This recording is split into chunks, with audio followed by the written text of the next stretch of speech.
We're going to close this week's lectures with a few remarks about the minimum viable product. The minimum viable product is the smallest product you can do that provides a complete solution to a major pain or gain point for a customer in your customer segment.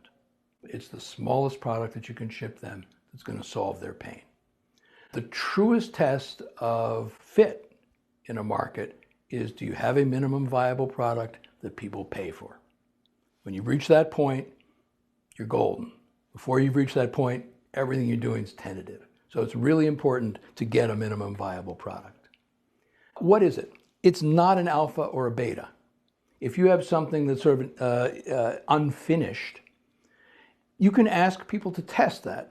That's fine. That's alpha testing and beta testing. That's not a minimum viable product. A minimum viable product is something they can actually use to solve their problem, to address their pain or their gain. It's not just cutting off the feature list. A lot of people say, okay, we've run out of time. We got to ship the product. Who cares if it doesn't have all the features that people say they want? We're just going to cut off the feature list and ship it now. That's not a minimum viable product. That's a minimum product. It's not a minimum viable product. It's also, of course, not the ultimate product and service. It's the minimum one that you can do.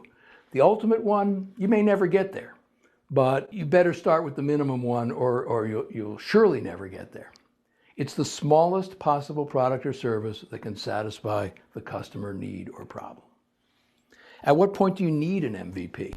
Well, 2 points about this. One is you need an MVP as soon as possible. It's the ultimate hypothesis. When you come out there with an MVP and you put it in someone's hands and they say, yeah, looks nice, a little expensive, you don't have it. You haven't hit it. If they look at it and they say, yeah, that's not quite what I meant, you haven't hit it. You haven't nailed it. If they look at it and they say, how do you use this? You haven't hit it. You haven't nailed it. It's the ultimate test. You put that in someone's hands and they take out their wallet and they want to pay for it. They say, wow, I've been waiting for this. I got to have this now. That's an MVP. And it forces you to think about an overall value proposition, because you can't have, it won't be viable unless you have all the things you need in there to satisfy the value proposition. If people say, yeah, if I'm not, how do I get refills for this? Oh, well, we didn't think of that. You need to work on it, that you don't have the minimum product. So as soon as possible, you have to have an MVP out there. The other thing, though, is as late as possible. You want to delay as long as you can and give yourself as much opportunity as you can to do customer discovery. The more customer discovery you do, the smarter you're going to get about what should be in your product. And so you want to put it off as long as possible, while, of course, making it as soon as possible. And the other thing about an MVP is, once the MVP is there, it sort of pushes the team into sales mode. You subtly stop being in customer discovery mode. You stop asking open-ended questions and you start pitching. And that's fine when you're ready to sell. That's great. But if you're going into that mode before you're ready, when you don't have something that's a real value proposition, that doesn't really solve a pain or gain for your customer segment, then it's probably a big mistake. MVPs are a little bit different for physical products than they are for virtual products. A physical product, it's really nice to have a mock-up, even if it's made of styrofoam early on. I was working with a team that had an ultraviolet light that could purify water.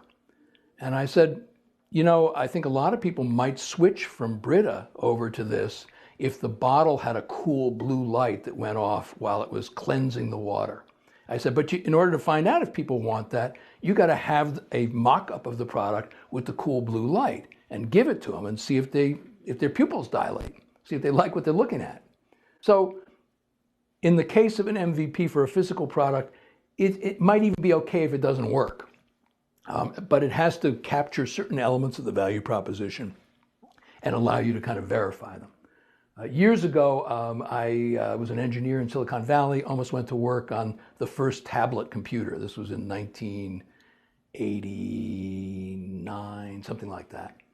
And I went to my interview. It was top secret what this company was up to. And after I'd been sworn to secrecy and signed multiple NDAs, they showed me a cardboard mock-up of a tablet computer. It was the first time I'd ever seen anything like this. And my jaw dropped. I said, wow, I got to work on that. And it didn't work. It was just made of cardboard, but it excited me. So physical product is good to have something palpable, even if it doesn't exactly work. Virtual product, you're in a pleasant situation. You can actually do something on the web that does what you want, but doesn't do it with all the bells and whistles. It's called a low fidelity mock-up. So you do something that allows you to look at, purchase, pay for, and ship whatever, or download the product, or inspect the content, whatever it is you want to do. But it does it at low fidelity. It's not the ultimate in feltness. It's a little bit rough. That's fine too. But you need something there that allows you to go through the whole process so you can see if people embrace the process end to end. And one good way to approach a minimum viable product is to have what they call a concierge product. A concierge product is something where ultimately the fulfillment or the back end will be automatic, but right now you're just doing it with sweat.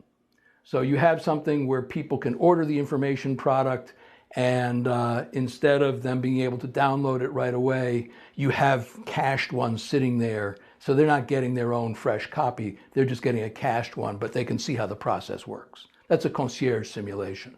Or Uber, when they first started out, didn't have apps in the cars of the drivers. They had to call up the drivers and get them to come. But it was very important to them to see if the end-to-end process worked. So you have a working front end, you do the back end manually, and even though it only works for a small number of customers, it allows you to test elements of the value proposition in a way that a minimum viable product should. So styrofoam mock-ups of physical products, low fidelity web and concierge product simulations are great minimum, almost viable products. They have an important role to play. Main points, the best proof of customer interest is them buying an MVP. So the sooner you can get an MVP out there, the better. MVPs are all about what you didn't put in the product, what you can leave out, what you don't have to have now, what you can have in release 2. And if you're strapped and you want to get something out, consider having some kind of concierge MVP that does that mocks up some stuff manually that customers don't see. Thank you.